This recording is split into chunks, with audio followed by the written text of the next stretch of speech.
हमारे वीडियो मसीहियों यानी क्रिश्चियंस को बाइबल सिखाने एवं उपदेश देने के लिए और उन लोगों के लिए बनाए जाते हैं जो सच्चे परमेश्वर को ढूंढ रहे हैं। किसी अन्य धर्म की आलोचना करना या उसके अनुयायियों का अपमान करना हमारा उद्देश्य बिल्कुल नहीं है। लेकिन कई क्षेत्रों में बाइबल की शिक्षाएं अन्य धर्मों के साथ मेल नहीं खाती। इसलिए अगर किसी को बाइबल की शिक्षाओं से ठेस पहुंचती हो तो कृपया हमारे वीडियो न देखें। प्रभु आपको आशीष दे। Our videos are made to teach and preach the Bible to Christians and to those who are seeking the true God. It is not our intention to criticize or insult any other religion or its followers. But there are many areas in which the teachings of the Bible do not match with those of other religions. So if anyone is offended by the teachings of the Bible, please do not watch our videos. God bless you. कितने लोग वचन को सुनने के लिए तैयार हैं? हम हमारी फैमिली सीरीज का 6वां भाग देखने जा रहे हैं। विवाह करना कोई मजाक नहीं है। जो लोग शादी करने वाले ध्यान से सुनो, विवाह करने का मतलब है आपको अपने आप के लिए मरना पड़ेगा, और जो लोग मरने को तैयार नहीं है उनकी शादी टिकेगी नहीं। मरने का मतलब है आपको अपने स्वाभिमान के लिए मरना पड़ेगा, आपको मरना पड़ेगा आपके कठोर रवैये के लिए, कठोर स्वभाव के लिए, आपको मरना पड़ेगा सब कुछ सहने के लिए। जब तक आप खुद के लिए मरते नहीं हैं, आप एक सफल वैवाहिक जीवन नहीं जी सकते। और सफल वैवाहिक जीवन जीने के लिए देखो, हम चर्च में जब शादी लगाते हैं, परमेश्वर को आप गवाह बनाते हो। इसलिए बाइबल में तलाक के लिए कोई जगह नहीं है, क्योंकि एक बार आपने परमेश्वर की हुजूरी में परमेश्वर को साक्ष्य मान के अगर आपने अपने पति के साथ वाचा बांधी है, तो समझ जाओ आप अपने पुराने जीवन के लिए, आप अपने आप के लिए मर गए हो। क्योंकि आप परमेश्वर से कहते हो कि जब तक मैं मरता नहीं, मैं जिंदा हूं, मैं अपने शरीर से, अपने आत्मा प्राण से मेरे पति या पत्नी से प्रेम करूंगा, करूंगी, उसकी देखभाल करूंगी, जब तक जान में जान है, एक दूसरे का साथ देंगे, हम पीछे नहीं हटेंगे। अब शपथ तो खा लिया, लेकिन उसको निभाना अगर आप नहीं निभाते तो आप परमेश्वर को जवाब दे, परमेश्वर आपसे लेखा लेगा। और जैसा मैंने कहा, शैतान का सबसे बड़ा हमला शादीशुदा जीवन पर है। वो पति पत्नी को अलग करना चाहता है, और बाइबल कहती है जिसको परमेश्वर ने जोड़ा है उसको मनुष्य, कई बार जैसे मैंने कहा, मुझे लगा परमेश्वर ने मुझे नहीं मिला है, ये जोड़ी परमेश्वर ने नहीं बनाया, बट ये गलत है। परमेश्वर ने जब आदम को बनाया, उसने ये नहीं कहा ले ये तेरी पत्नी है। परमेश्वर ने कहा मैं तेरे लिए सहायक बनाऊंगा। देखिए, एक आदमी जब निर्णय लेता है कौन उसकी पत्नी बनेगा, परमेश्वर ने पत्नी या जीवन साथी चुनने का ही निर्णय आपको दिया है। आप किसके घर में पैदा होंगे ये आप निर्णय नहीं ले सकते, आपके माँ बाप कौन होंगे ये आप निर्णय नहीं ले सकते, आपके भाई बहन कौन होंगे ये निर्णय आप नहीं ले सकते। हाँ, लेकिन आप किससे शादी करोगे ये निर्णय आपका। और एक बार जब आप कहते आई डू, हाँ मुझे कबूल है, सुने यहां पर, यह हंसने की बात नहीं, मैं बहुत सीरियस बात बोल रहा हूं। परमेश्वर के सामने गवाह, तुमने खुद उसको अगर गवाह बनाया है और बाद में तुम उस चीज से बाहर मुकर जाते हो, पत्नी कहीं और, पति उसके घर, पत्नी अपने घर, ये शादी नहीं, शादी का मजाक है। अगर आप वैवाहिक जीवन जीना चाहते हो, आपको खुद के जीवन के लिए मरना पड़ेगा। विवाह करना मजाक नहीं है, एक ऐसा काम है जहां दो लोग अपने बच्चों के साथ एक ऐसा घर बनाते हैं जहां परमेश्वर की उपस्थिति हो, उसी को हम स्वर्ग बोलते हैं। ओके, लोग स्वर्ग जाने की इच्छा रखते हैं, बट क्या आपको मालूम है जहां परमेश्वर आता है वो स्वर्ग हो जाता है, वो जगह स्वर्ग हो जाता है। बट क्या आज आपका घर एक स्वर्ग है? परमेश्वर का आपके घर के लिए यही सपना है, वो आपका घर स्वर्ग के करीब हो, ये परमेश्वर का सपना है। जहां प्रेम हो, अपनापन हो, जहां आने के बाद आपको वाकई लगे कि आप स्वर्ग में आ गए। क्या आपका घर ऐसा है? जिस घर में यीशु रहता है वो सच में स्वर्ग जैसा ही है। कभी भी किसी ऐसे जगह में वो नहीं रहेगा जहां अशुद्धता है, अशांति है, झगड़े है। आप देखो, उस जगह परमेश्वर कभी भी वहां पर नहीं होगा। माता पिता होने के नाते आज आपको वचनबद्ध होना पड़ेगा कि आप परमेश्वर के लिए जिएंगे। कलीसिया से प्रभु की उपस्थिति को अपने घर ले जाओ। अपने घर को दुष्ट आत्मा का अड्डा बनने मत दो। बहुत सारे ऐसे घर हैं जहां परमेश्वर की उपस्थिति नहीं है, क्योंकि वहां पर ऐसे टीवी सीरियल देखे जाते हैं, ऐसे गाने बजाए जाते हैं जो दुष्ट आत्माओं के लिए दरवाजा खोलते हैं। घर में आराधना स्तुति के गाने बजने के बजाय अब देखो वहां पर कुछ अलग ही माहौल है। किसी भी अच्छे घर के लिए 3 बातें जरूरी है। अगर आप लिखना चाहते हैं लिखो। नंबर 1, लूका 10 अध्याय 38 में हम लोग पढ़ते हैं कि मार्था ने यीशु मसीह को अपने घर में वेलकम किया, अपने घर में उतारा, आमंत्रण दिया। हेलो, लूका 10 अध्याय 38 से 41 तक हम पढ़ेंगे जल्दी से। जब वे जा रहे थे तो वह एक गांव में गया और मार्था नामक एक स्त्री ने उसे अपने घर में उतारा। बाइबल ये नहीं कहते यीशु मसीह मार्था के घर गया, वो गांव में गया। जब ये बात मार्था और मरियम 2 बहनों को मालूम पड़ी, तब मार्था जो बड़ी थी उसने अपने घर में यीशु को वेलकम किया, उसने अपने घर में उसे उतारा। अब सुनिए, ध्यान देकर सुनिए, जब भी कुछ लोग आपके घर आते हैं तो आपके घर में आशीष आती है। हेलो, जब भी कुछ लोग आपके घर आते हैं तो अपने साथ आशीष शांति को लाते हैं। यीशु मसीह जब मार्था के घर गया, मुझे भरोसा है उस जगह पर शांति आशीष आई। और कभी कभी कुछ लोग घर से जाने के बाद घर में शांति और आशीष आती है। कितने लोग सहमत हैं मुझसे? कुछ लोग आने से आशीष आती है, अच्छे दिन आते हैं, तो कुछ लोग जाने से। तो क्या आपने प्रभु यीशु के लिए अपने जीवन में जगह तैयार किया है जैसे मार्था ने किया है? किसी भी अच्छे घर के लिए 3 बातें जरूरी है। नंबर 1, मार्था ने खुद को वसई बोल रहा हूं, रसोई। पढ़िए वचन 41 तक। मरियम नामक उसकी एक बहन थी, वह प्रभु के चरणों में बैठकर उसका वचन सुनती थी। परंतु मार्था सेवा करते करते घबरा गई और उसके पास आकर कहने लगी, हे प्रभु, क्या तुझे कुछ भी चिंता नहीं कि मेरी बहन ने मुझे सेवा करने के लिए अकेली ही छोड़ दिया है? इसीलिए उसे कहे कि मेरी सहायता करे। प्रभु ने उसे उत्तर दिया, मार्था, हे मार्था, तू बहुत बातों के लिए चिंता करती और घबराती है, परंतु एक बात अवश्य है और उस उत्तम भाग को मरियम ने चुन लिया है जो उससे छीना न जाएगा।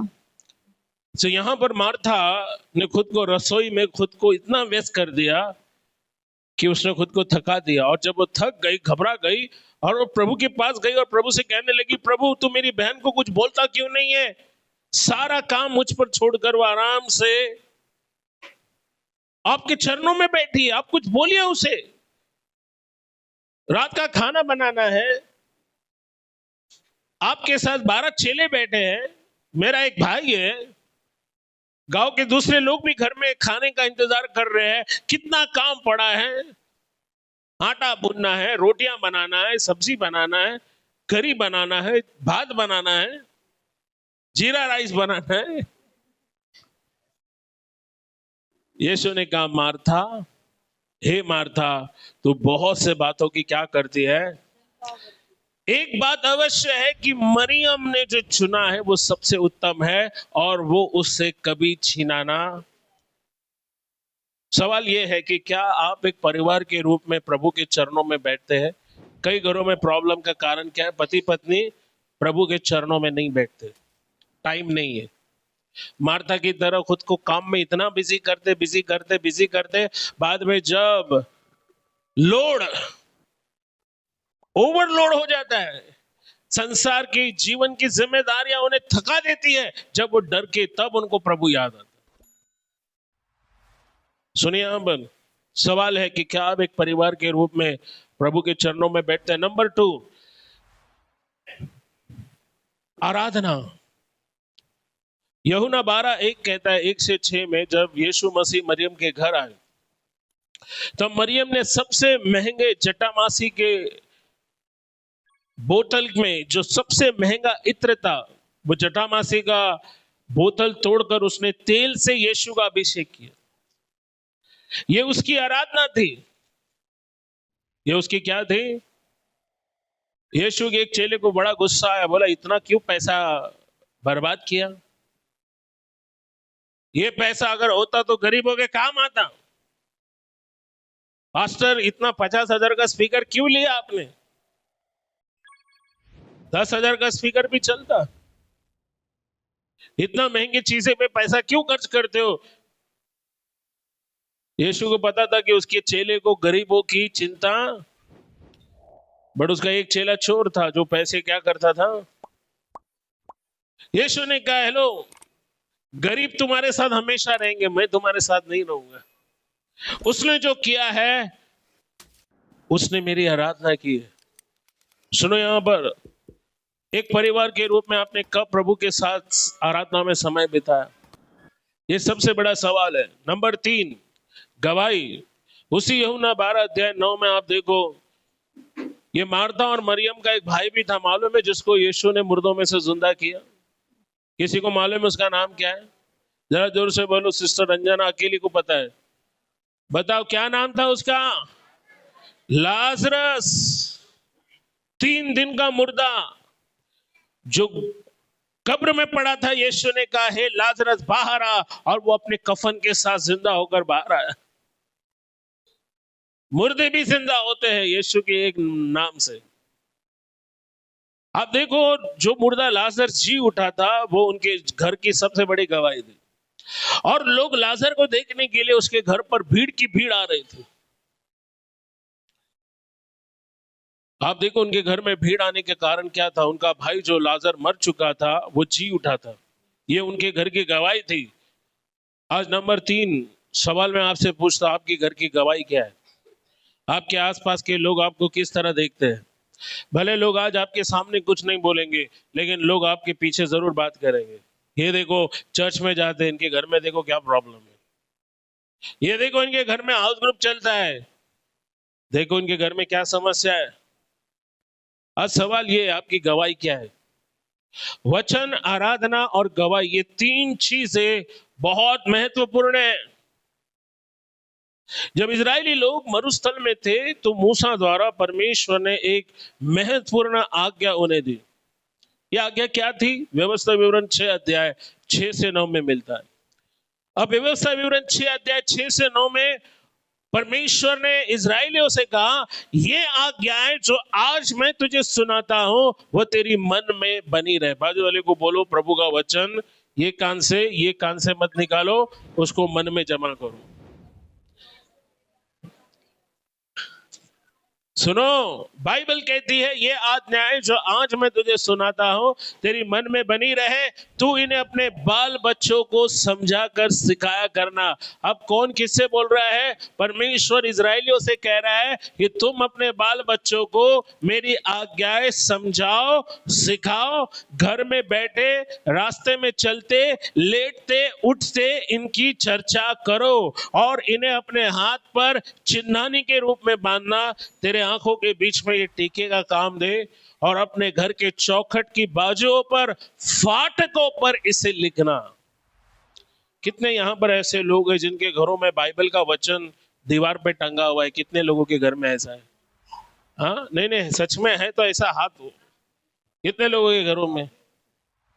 हेलो, बाकी के लोगों का क्या है? हेलो, आपके घर में बाइबल के वचनों को सिर्फ दीवार पे नहीं ठिकाना है, टंगाना है, बट वचन को सिखाओ। वो वचन क्या बोलता है अपने घर के बच्चों को, जवानों को सिखाओ। ये आपका काम है, मेरा काम है। परिवार बनता है माता पिता से, बच्चों से, ना कि 4 दीवारी से। इसलिए अपने बच्चों पर ध्यान देना, उन्हें प्रभु का मार्ग सिखाना बड़ा ही महत्वपूर्ण कदम है। परमेश्वर कहता है हमसे कि चलते हुए, लेटते हुए परमेश्वर के वचन की चर्चा करो। रात में बिस्तर पर जाने वक्त कितने माता पिता अपने बच्चों को प्रभु के बारे में बताते या प्रभु के बारे में उनसे चर्चा करते? देखो, भाई रमेश ने हाथ उठाया। सिस्टर, आप भी करती है? बच्चों को क्या बोलती है आप? क्या आप कभी बोलते रहे आज पास्टर ने क्या सीखा, याद है तुमको? हाउस ग्रुप में क्या सीखा तुमने, तुमको याद है? कितने माता पिता ऐसे अपने बच्चों से बात करते हैं? आपको मालूम नहीं, जब आप ऐसा कर रहे हो तो आप उनके चरित्र का निर्माण कर रहे हो। हमें बच्चों का बड़ा होने का इंतजार नहीं करना है, हमें बचपन से शुरुआत करना है। 2 तिमोथी 3:15, क्योंकि हमारे पास टाइम कम है, हम लोग कुछ वचन पढ़ेंगे, कुछ को आपको लिखना है। दूसरा तिमोथी 3 अध्याय 3 से 15, मत्ती 21 अध्याय 15 से 16। ये वचन घर जाकर आप जरूर पढ़े। बचपन ही वो समय होता है जब उनका चरित्र बनना शुरू होता है। आपको मालूम है बच्चे झूठ बोलना कब शुरू करते हैं? चोरी करना, गाली देना कब से सीखते हैं? बड़े होने के बाद या छोटे हैं तभी? अरे जरा बोलो जोर से, आप लोगों ने झूठ बोलना कब सीखा? हेलो, अभी सबकी बोलते बंद। हेलो, लोग झूठ बोलना, गाली देना, चोरी करना कब सीखते हैं? बचपन में। सो अगर आप उनके बड़े होने का इंतजार कर रहे हैं तब तक तो वो एक्सपर्ट हो जाएंगे। अगर आप बचपन से उन्हें प्रभु का मार्ग नहीं सिखाते हो तो आप उन्हें बता रहे हो कि हमारे लिए परमेश्वर जरूरी नहीं है, हमारे लिए परमेश्वर उतना महत्वपूर्ण। इसलिए पिछली बार मैंने कहा, आप अपने बच्चे को महंगे से महंगा क्लासेस में डाल रहे हो, बट फिर भी आप निराश हो रहे क्योंकि बच्चे सुन नहीं रहे, बच्चे आपकी बात नहीं मान रहे। पिछले बार कब आपने साथ में बैठ के प्रार्थना किया? पिछले बार कब आपने उनको प्रभु का मार्ग बताया? कब उनको लेटते हुए, जागते हुए, उठते हुए प्रभु का वचन सिखाया? क्या आप बच्चों को अपने साथ चर्च लाते हो या उनको घर छोड़कर आते हो? सुने, यहां पर बाइबल कहती है जब यीशु 12 साल का था तब वो मंदिर में गया और उससे ज्यादा समझदार, उससे ज्यादा उम्र वाले लोग वहां पर चर्चा कर रहे थे। यीशु उस भीड़ में गया और उनसे ऐसे सवाल पूछने लगा कि वो सारे बुढ़े लोग, गुरु लोग हैरान हो गए और वो पूछने लगे, लड़का कौन है, किसने इसको इतना विद्वान बनाया? 12 साल की उम्र में यीशु में वो समझ थी, वो बुद्धि थी कि उससे जो लोग वो जो सवाल कर रहा था उस सवाल से लोग हैरान हो गए। माँ बाप होने के नाते परमेश्वर चाहता है कि हम उन्हें पहले से ऐसी आदतें उनमें डाले कि आगे चलकर वो कभी कोई बुराई के रास्ते में ना जाए। पहली बार जब आपको मालूम पड़ा आपका लड़का झूठ बोला है, आपने क्या किया? आपने उसकी आरती उतारी या फिर आपने उसको 2-3 थप्पड़ लगाया? पहली बार जब मालूम पड़ा किसी का बाजू वाले का कुछ खिलौना लेकर आया है, हाँ, जब आप बोलते जान दे, रख ले, कोई बात नहीं, आपको नहीं मालूम आप उसके गलत चरित्र का निर्माण कर रही हो।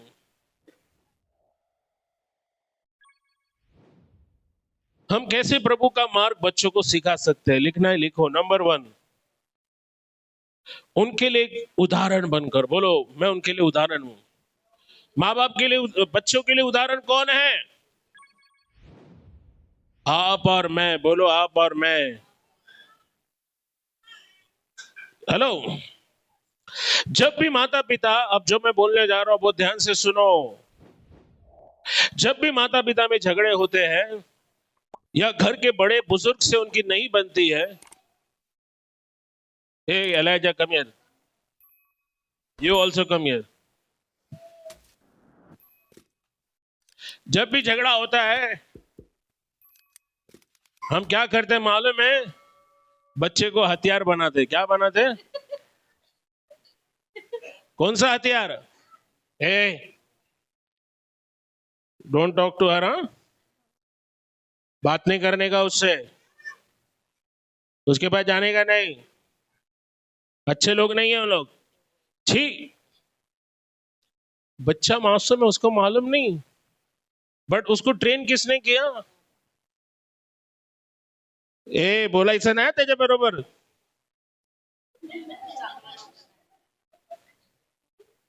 हेलो,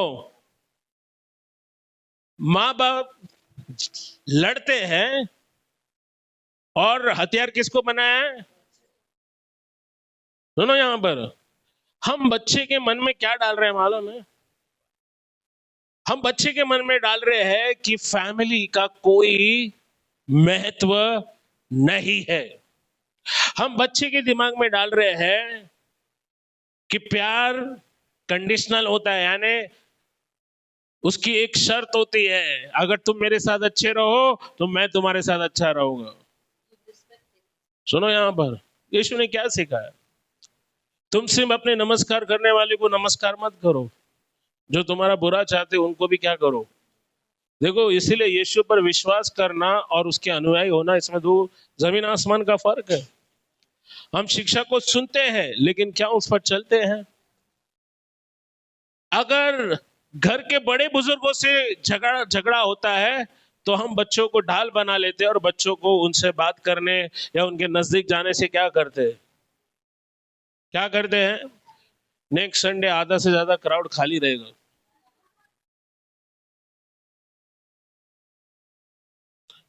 अगर आपको ऐसा चर्च पसंद है जहां पर आपके कान को जो अच्छा लगता है तो बेशक आप जा सकते हैं ऐसे चर्च में, पर यहां पर हम वही बताएंगे जो प्रभु का मार्ग, जो प्रभु का वचन कहता है। जब हम बच्चों को हथियार बना लेते हैं और उन्हें बात करने से, उनके पास जाने से रोकते हैं, इस तरह हम बच्चों को बदला लेने का साधन बनाते हैं। बाइबल क्या कहती है? बदला मत लो। बदला लेने का काम किसका है? कौन बदला लेगा? क्या उसे नहीं मालूम आपके साथ अन्याय हुआ है? मालूम है? हेलो, मालूम है आपके साथ अन्याय हुआ है?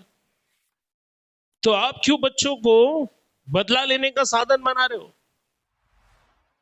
इस तरह हमको लगता है कि हम जीत जाएंगे, बट एक्चुअली जीत आपकी नहीं, हार उस बच्चे की होती है, क्योंकि उसकी पहचान दो भागों में बांट देते हैं हम लोग। इससे परिवार और प्यार को समझने का उनका विचार बदल जाता है। उनके मन में जहर भरना बंद करे। पति पत्नी के झगड़े से बच्चों को दूर रखे। एक बच्चे के लिए दोनों माता पिता का प्रेम जरूरी होता है। याद रखे, बच्चे आपसे सीखते हैं, वो आगे जाके वही करेंगे जो आपने किया है। इजराइल में कई दुष्ट राजा आए और उनके बच्चों ने भी यही किया जो उनके माता पिता ने किया। देखो, हिस्ट्री रिपीट इटसेल्फ। जो इतिहास है वो अपने आप को दोहराता है। आपने हमारे देश में कहावत सुनी होगी, जैसा बाप वैसा बाप नंबरी।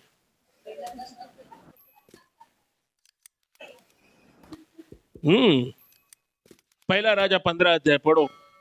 देखो, आपके बाइबल में लिखा है पहला राजा 15 अध्याय 1 से 3। 1 और 3 को पढ़ो।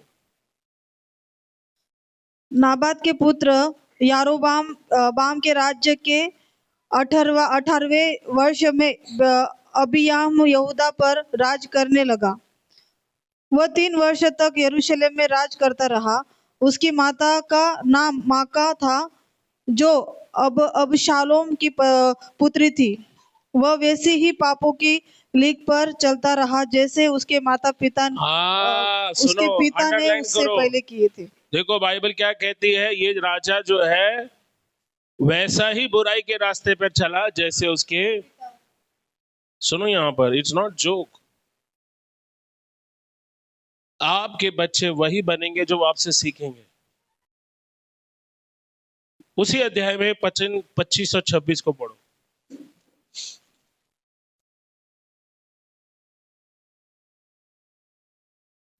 यहूदा के राजा आसा के दूसरे वर्ष में यारोबाम का पुत्र नादाब इजराइल पर राज करने लगा। और यारोबाम का पुत्र नादाब राज्य करने लगा। आगे 2 वर्ष तक राज करता रहा। 2 साल राज करता रहा। उसने वह काम किया जो यहोवा की दृष्टि में बुरा था। हाँ, अब उसने वो किया जो परमेश्वर की दृष्टि में बुरा है। आगे, और अपने पिता के मार्ग पर वही पाप करता हुआ चलता रहा जो सुनो, बच्चे अपने माता पिता की नकल कर रहे थे, यानी उनके मम्मी डैडी बुरे थे, इसलिए वो भी बुराई के मार्ग पर चल पड़े। और एक वचन मैं आपको बताता हूं, 22 अध्याय 51 और 52 वचन को आप पढ़ सकते हैं। पहला राजा 22 अध्याय 51 और 52। 51 और 52। यहूदा के राजा यहोशापात के 17वें वर्ष में अहब का पुत्र अहज्याह शोम्रोन में इज़राइल पर राज्य करने लगा और 2 वर्ष तक इज़राइल पर राज्य करता रहा। उसने वह किया जो यहोवा की दृष्टि में बुरा था, और उसकी चाल उसके माता पिता और नबात के पुत्र यारोबाम की सी थी, जिसमें इज़राइल से पाप करवाया था। सो आप देखते हैं यहाँ पर कि यहाँ पर भी एक राजा है जिसने अपने माता पिता के बुरे मार्ग को अपनाया। सो जो माता पिता करेंगे वही रास्ते पर बच्चे भी चलेंगे। सो नंबर 1 हमने देखा, हमें बच्चों को प्रभु का मार्ग सिखाना है। ओके, तो सबसे पहले उनके लिए हमें एक उदाहरण बनना पड़ेगा। क्या बनना पड़ेगा? क्या मैं एक अच्छा उदाहरण हूँ? क्या मैं एक अच्छा पिता हूँ? क्या मैं एक अच्छा पति हूँ? क्या मैं एक अच्छा माता हूँ? क्या मैं एक अच्छी मम्मी हूँ? सुनो, हमारे बच्चे अभी सबसे एडवांस है। हमारे टाइम पर कुछ बातें समझने के लिए 10 साल लगते थे, अभी सब कुछ एक चुटकी बजाते 1 मिनट में सब मालूम पड़ता है। क्यों मालूम है? क्या है हाथ में? अभी मोबाइल आ गया है। हेलो। सो आज हमारे लिए सवाल है कि क्या मैं एक अच्छा बाप, एक अच्छा पति हूं, एक अच्छी माता हूं, एक अच्छी माँ हूं? आपको एक अच्छा उदाहरण बनना पड़ेगा। नंबर 2, बच्चों में अच्छी आदतें डालें। किसी ने कहा आपका जीवन तब तक नहीं बदलेगा जब तक रोज जो आप करते हो उसे आप बदलते नहीं। सोचो कौन सी अच्छी आदतें हैं जो मेरे बच्चे को प्रभावशाली बना सकती है। लूका 4:16 कहता है कि यीशु अपनी रीति के अनुसार सबके दिन आराधनालय में जाकर वचन पढ़ने लगा। क्या पढ़ने लगा? अब यहां पर शब्द पर ध्यान दे, अपनी रीति के अनुसार। अपनी रीति के अनुसार इसका मतलब ऐसा कोई कार्य जो आप बार बार करते हो।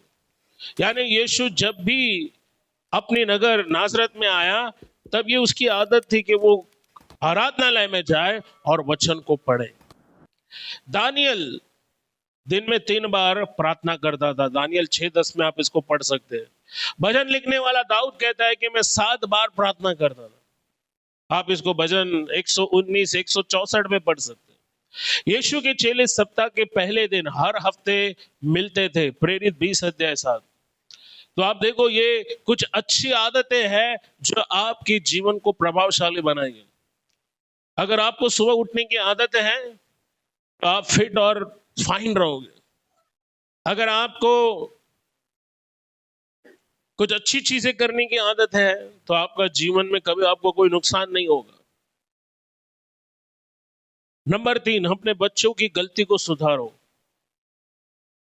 अगर आप अपने बच्चों से सच में प्यार करते हैं या उनकी चिंता करते हैं तो उनकी गलतियों को अनदेखा करने या छुपाने के बजाय उन्हें सुधारने की कोशिश करें।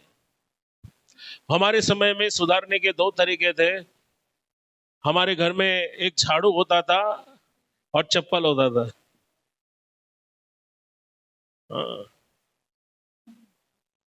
एक फिल्म मैंने देखी जिसमें हीरो बोलता है ये क्या है?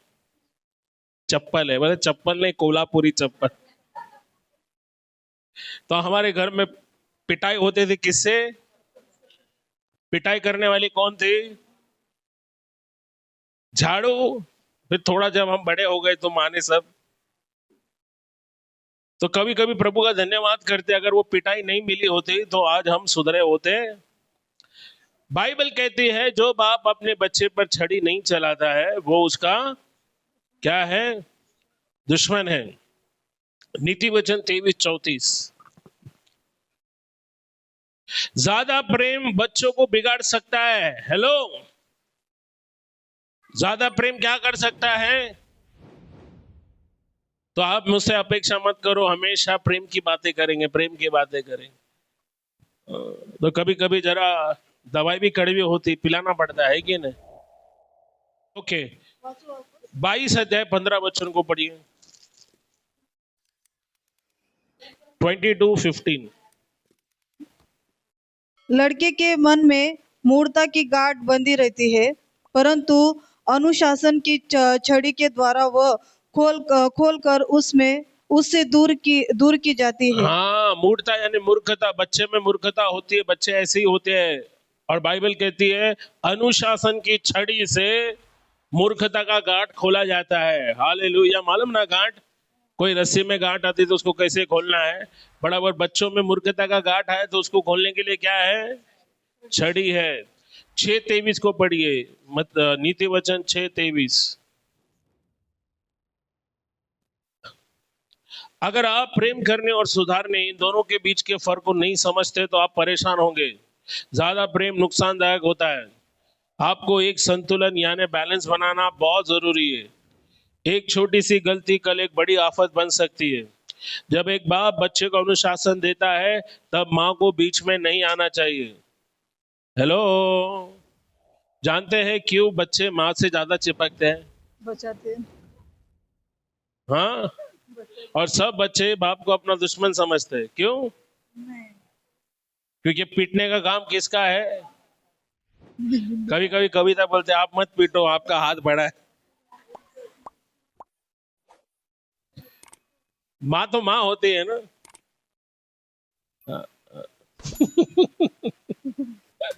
सुनो, जब बाप बच्चे को पीटता है तब माँ को दूर रहना चाहिए। जानते क्यों? जब किसी को पीटा जाता है और बचाने के लिए आप जाते हो तो मार खाने वाले के मन में क्या आता है मालूम है? जो मेरे को बचा रहा है ना वो मेरा मसीहा है, और जो मेरे को मार रहा है वो मेरा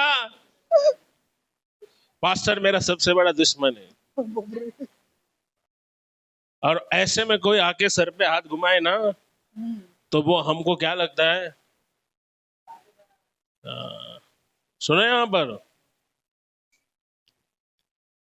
बच्चा ये सोच के बड़ा होता है कि मेरा बाप दुश्मन है, लेकिन बच्चे को समझ में नहीं आता है कि वो पीटा जा रहा है उसकी भलाई के लिए। हेलो, कितने लोग सहमत है मुझसे? हाँ, अभी सरकार ने ऐसे नियम बनाए हैं कि बच्चों को मार भी नहीं सकते। आपको मालूम है बच्चों के हित अधिकार बहुत ज्यादा उसकी रक्षा की जा रही है। टीचर लोग भी डरते हैं अभी बच्चों को मारने के लिए, नौकरी जा सकती है उनकी। बाहर गांव में देखो, अमेरिका में आप बच्चे को अगर मारा, किसी ने आपका वीडियो बना दिया तो बच्चे को आपसे छीन लेंगे और सरकार वो बच्चे का पालन पोषण करेंगे, लेकिन जिंदगी भर बच्चे को आपको देगी नहीं।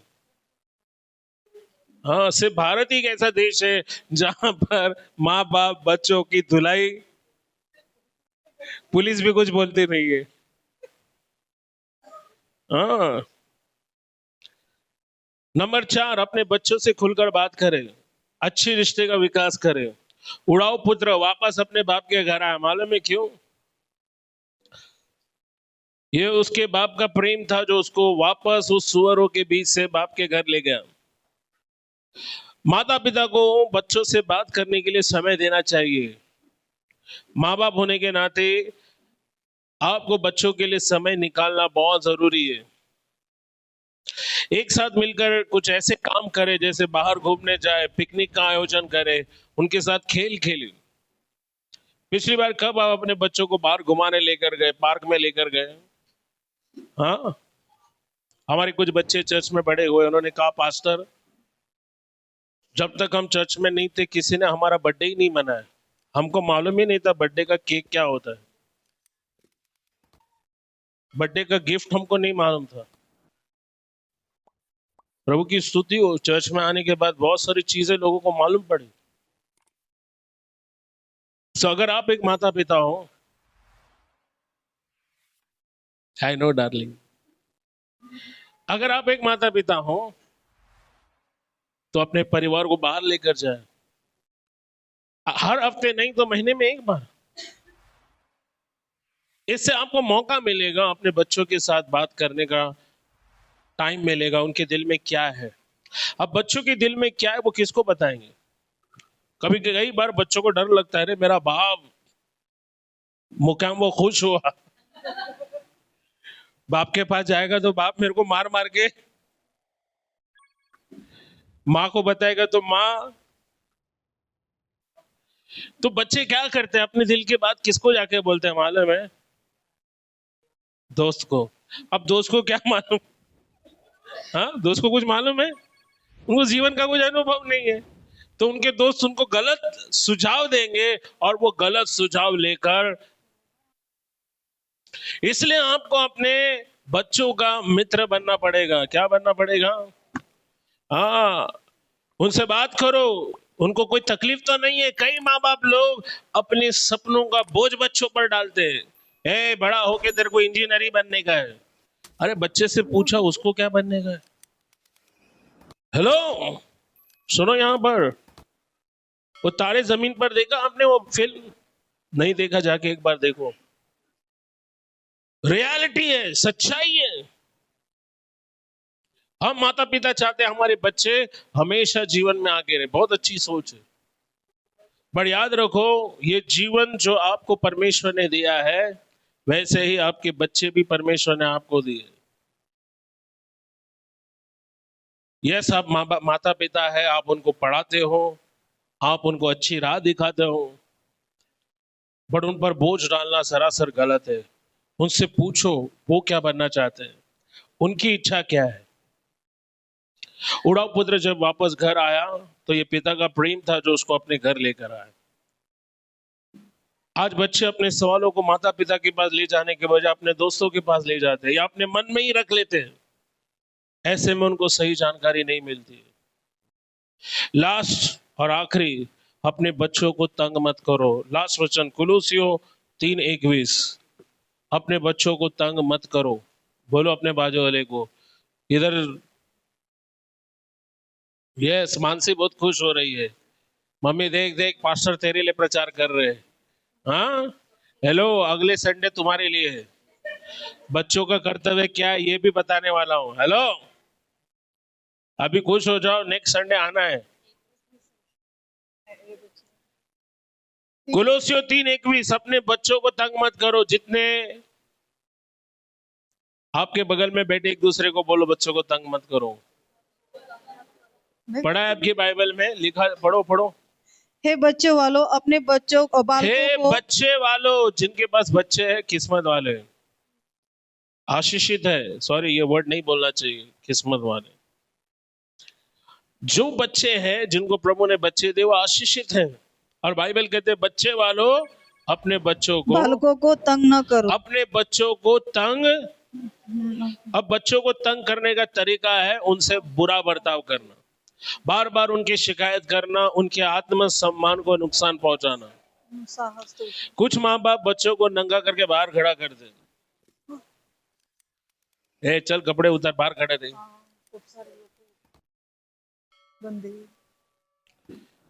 या बाहर वालों के सामने उनको पीटते हैं, फट,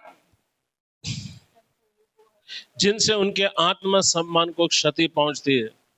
कभी भी ऐसा ना करे। माता पिता बच्चों को तंग करना बंद करे, उनकी गलतियों को गिनना बंद करे, दूसरों की तारीफ उनके सामने मत करो, अपने बच्चों को नीचे गिराना बंद करो।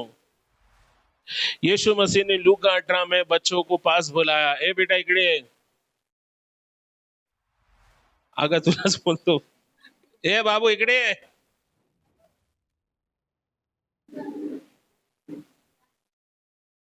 अरे वाह वाह, गुड, जोरदार ताळ्या द्या या मुलासाठी। Very good. क्यों यीशु ने कहा परमेश्वर का राज्य ऐसों का है, छोटे बच्चों जैसा। देखो इन बच्चों में ये कभी खुद को इंपॉर्टेंट नहीं समझते। मैं कुछ हूं, मेरे बिना चर्च नहीं चलेगा, ऐसा सोच आता है इनके अंदर। फिर ये सोच किस में आता है? बड़ों में आता है। मैं हाउस ग्रुप जाना बंद कर देगी, हाउस ग्रुप बंद हो जाएगा। हेलो, बट यीशु ने कहा बच्चों को मेरे पास आने से मना मत करो, क्योंकि स्वर्ग का राज्य ऐसों का ही है। आप इनको कितना भी मारो, दूसरे दिन देखो वापस आपको आई लव यू बोलेंगे, क्योंकि इनमें बदला लेने का भावना नहीं है। ये बातों को दिमाग में नहीं रखते, मन में नहीं रखते। इसलिए यीशु ने कहा अगर बनना है इन बच्चों के समान बनो, तब तुम परमेश्वर के राज्य में। लेट्स ऑल स्टैंड, आइए हम खड़े हो जाए। मैंने 5 बातें बताई बच्चों को कैसे प्रभु का मार्ग सिखाना है। नंबर 1, उदाहरण बनना है। बोलो मैं उदाहरण बनूंगा। उदाहरण बनूंगी। नंबर 2, अच्छी आदतें डालना है।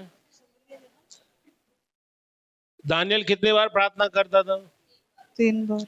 सो आपके बच्चे प्रार्थना नहीं करेंगे तो उनको बोलेगा नाश्ता नंबर 3, बच्चों की गलती छुपाना या सुधारना है। नंबर 4, बच्चे के साथ खुलकर। बात नंबर 5, बच्चों को मत करो। तंग करना है। क्या बोलती है बाइबल, तंग करो या मत करो? अभी नेक्स्ट संडे जब हम आएंगे, हम देखेंगे बाइबल बच्चों को क्या बोलता है। हाँ, आशा करता हूँ सब बच्चे गायब तो नहीं होंगे ना, नहीं तो बोलेंगे सारा काम से माँ बाप का है, बच्चों के लिए कोई आज्ञा नहीं है। नहीं, बच्चों के लिए भी बहुत सारी आज्ञा है। लेट्स प्रे, आइए हम प्रार्थना करें।